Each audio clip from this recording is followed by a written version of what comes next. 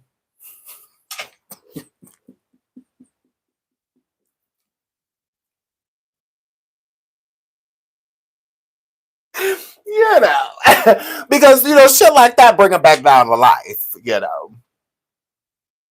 And I'm a girl, so I mean, you say little things like that, like, "Oh, girl, I see your man. I see you like paying the rent all by yourself."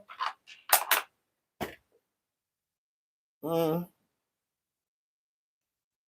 I but girl, you brave. Yeah, I couldn't be in no relationship not paying all the bills and all of that, and all that nigga doing is dropping off. Girl, good for you, girl. Mm-mm. Yeah, you know what I mean, girl? I fuck a ugly nigga if he got a job. So, girl, you know what I mean, girl? But good for you. You like them cute but broke. Go on, girl. He fine though. That's just what that word. So when you say things like that, that's why I say I feel like it's all in your approach. Because but if you approach them like you're worried, they ain't gonna try. They don't want to hear that. They don't want to hear that at all. Not at all. So you just be in agreement. Just agree with them. Like, girl, I know that over there, because how he walking around in your jacket, could be me, but I mean, mhm. Ain't that sure Nike Tech outfit? Hmm, interesting. Y'all eating? Okay, I'm about to go pay my bills. Oh, you. Oh, yeah. Mhm. Girl, you said that you was struggling to pay them car payments and that credit card bill. You getting paid? Oh, you did? Would have live in. And you take care of somebody else too? Gone, girl. Girl, you did that. Because ain't nowhere in the world I could have an able bodied nigga laying in my house and now he dropping off his. Please. I'd rather be over there with a toy, with one of them roses, making it work overtime, girl, by myself, than penetrated but paying all the bills. That's interesting. Girl, you new generation girls. Y'all something else. Gone, girl. You pregnant? Mm. By him? Mm.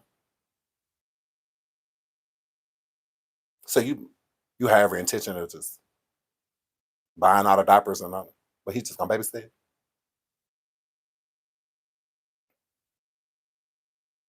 That because girl, that's babysitting. It's raising when you got a job. Yeah. So he gonna be babysitting. hmm If you at work and then you get home and you have your kids, girl, that means you clocking in your second job. A man don't work, he don't need. I guess that don't apply for you. How he over that fool, but you the only one clocking in. It's crazy. Like, it's brazy. But I mean, go on, girl. I'm so happy for y'all. Mm. What y'all gonna name this? So I mean, you just got to be in agreement with them. Just agree. That's what I do. Agree. If if you like it, I love it. You want a broke man that's over here hitting on you and all that? I mean, hey, girl, I wish you the best. That's all I got for you. But yeah, don't go over there with a shot. Thank you, looking for the super sticker, sweetie. Thank you, but don't go to the friend or family member, child with true concern. Don't do that. They're gonna stay right there. They're gonna stay right there. What make them want to leave is when you accept it. Is when you accept it. If my daughter want to keep dating a dude that's cheating on her, I'm gonna hang out with him. Like, duh. Why not? You gonna get right back with him, girl? Why everybody gotta be mad at him but you? What? Why everybody like, girl? You could be mad at him, but we can't.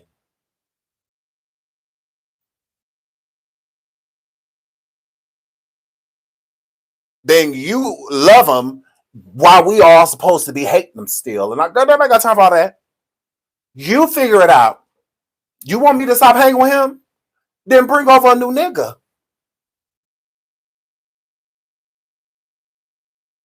Girl, please. I saw you got your nerve. Oh, you want me to stop kicking it? Bring somebody new over here. Because I doubt he gonna want to come over here and kick it with him. So that's all I can tell you. Because I don't have time for this back and forth. You like him, I fucking love him. Whatever. You taking her from frustration? Absolutely not. Not at all. I just saw pieces of this with Rashona, and I just wanted to talk about it because it was moving. Like it moved me, like I was a victim myself. So I'm just like, oh, this is a really good talking points. A lot of these points are really good talking points. But I just wanted to play a little bit of it. But I'm just glad Rashauna's out, and I wanted to announce that we are going to be doing our members only book club again. So I'm excited about that too. And we're going to be reading Rashauna's book called "Who's Watching Shorty." Okay. So we will be doing that starting Monday. Is it Monday? I think Monday. So it's members only. So if you're a member, you can come in, listen to us. We usually do like 3-4 chapters alive, sometimes more. Depending if the chapters are short, then we'll probably do like 5 to 10. Um, we talked about Glorilla and her sister yesterday. Brorilla. We talked about him yesterday. But yeah, we will be doing a book club on Rashona, so I'm really excited about that. We do have that coming up, and I wanted to announce it because we've been reading Robert Kelly books. We read his book Solar Coaster. We read another book too. And then we started another book but didn't finish. But we will be finishing this book in its entirety because I want to hear it. I want to hear everything Rashona has to say. She has the tea. She really does. And I want to know like what was she going through, what were her experiences, like what celebrities and whatnot was she around, like who knew, who didn't know. Like I want to know. Y'all know me. Y'all know me. So yeah, so I definitely wanted to do that. And there is other stories that we will be introducing. We will definitely stay on Krishan Jr. We will keep supporting him. We will keep trying to save Krishan, but there are other people that need assistance as well. It's definitely not giving up because we never will. We won't give up until he's good. And I won't be giving it up. It will be a victory. So yeah, so we'll keep working on those things. Absolutely, it's going to be safe for Sean Jr. until he's safe. You know, but we will be introducing other topics just like we do. We've always done, just like we've always done. Yes, the panel is still going to happen. We're still going to do that. I feel like it's a good, spicy way to keep the conversation going. I just don't want to dilute the content with constantly just kind of just like drowning you in it. A lot of information that you already know, some you don't know, some things you've seen, some things you haven't seen. Um, I don't think that's necessarily helpful. So I'm trying to do more sort of like updates and keeping the fight going, to try to get Krishan Jr. Um, help. So, but that won't end. We will keep doing that. Any update that comes along, we will keep talking about it. We will keep Krishan Jr. in our prayers, and we'll keep the content going with him so that the awareness is still being raised, so he will not be forgotten. I don't care if it gets on people's nerves. It's like, oh my God, you can't open your mouth without talking about Krishan Jr. Can't, ain't. What about it? What about it? when you really care about something, actions speak louder than words. So who am I to sit here and say that Krishan does not show her son that she loves him, but we say we care about him but do nothing? We will be doing no more than her at that point. So yeah, you have to practice what you preach. We tell her to show action. That's what we have to do. So that's what we're doing. Action, not words. Had enough of that. Right. So yeah, so shout out to Junior. I do have a couple updates on him. I have been getting the video that y'all sent me of him trying to crawl, him scooting on the floor of the church. So I have been getting y'all videos of Krishan Jr. And yeah, so we will stay on that. We absolutely will. So I will see y'all in the next live. I have to get out of here, unfortunately. Shout out to Rashona Lanfair. We love you. We will be reading her book. I am going to reach out to Rashona. I just adore her. And I appreciate her story, because she's had such a hard one. Poor thing. She's been going through this like basically her whole life. She only had like 12 years of peace, if that, and then the rest was like hell. So yeah. You said yeah, we will do that on the next live. We didn't talk about any Krishan Jr. updates, but we will do that in the next live. Absolutely. Yeah, but I have many people in my audience. So don't get me wrong, it's a lot of people that want to hear about Krishan Jr. There's also people that want to hear about other things too.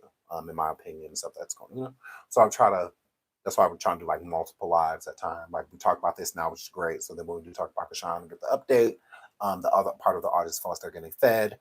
I do have.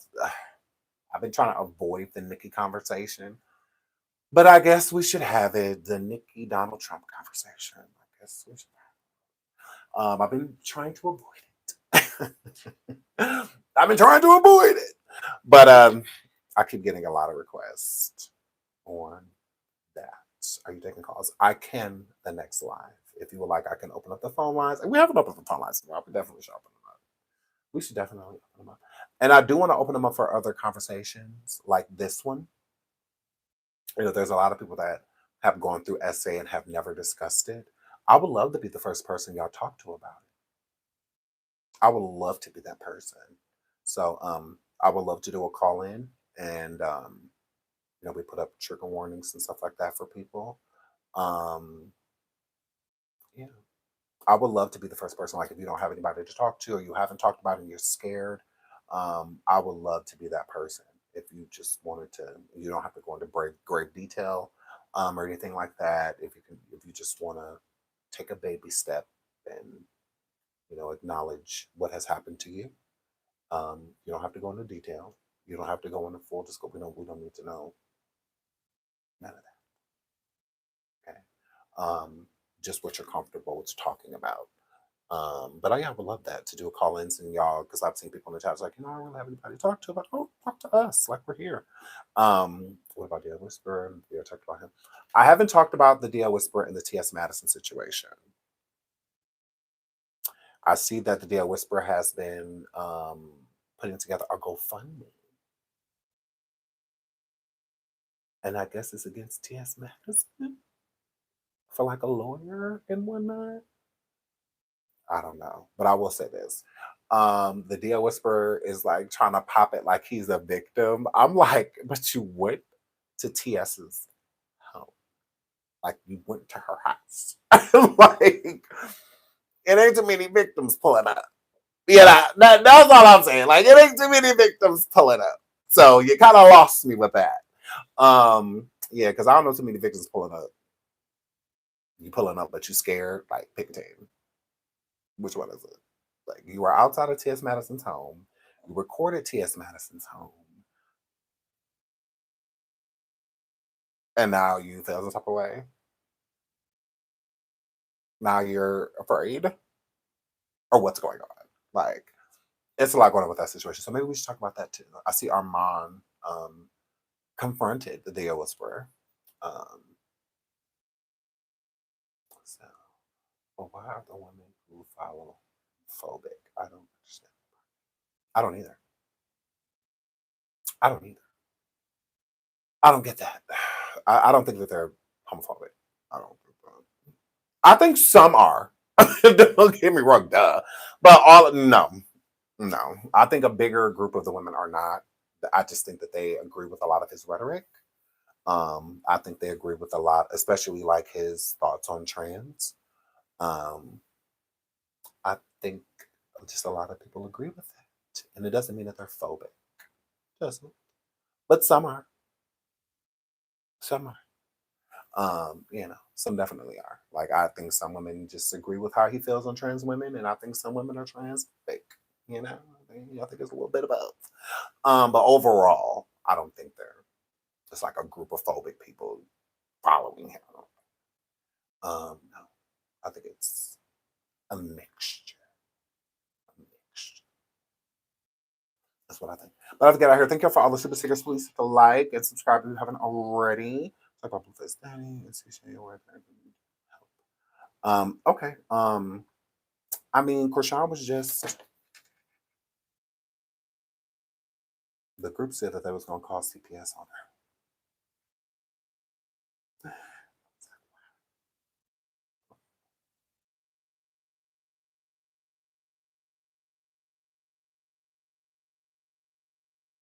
She was here earlier at a birthday party, free pizza and all that stuff. So they were supposed to be calling child protection now. We'll see. We'll see. I'll keep y'all posted because they said that in the group earlier. They were just like, yeah, we calling CPS, and I'm like, all right, y'all let me know what happened. Woo. Can you say happy birthday, Angel? I just did. Yes, and the book club is starting, Teresa. You coming back, girl?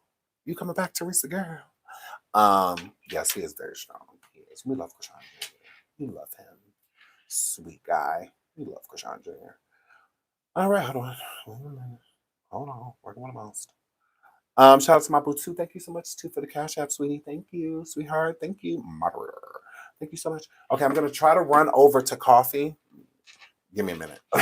I'm trying to get over there. But I love you all. Please hit the like and subscribe if you haven't already. Thank you for all the super stickers, liking the videos, subscribing, the super chats, the cash apps. Thank y'all so much. I really appreciate it. Thank y'all also for listening to my story. It's a hard one to talk about, but I wouldn't do it with anybody else other than y'all. I love y'all so much. And I feel protected and safe talking about it. So I really appreciate that. And yeah, I love y'all. So I'll see y'all on the next live. Until then, stay safe, stay prayed up. Pray for Krishan Jr., justice for Krishan Jr., all right, and justice for Ronnie Dove, right? See you next time. Bye.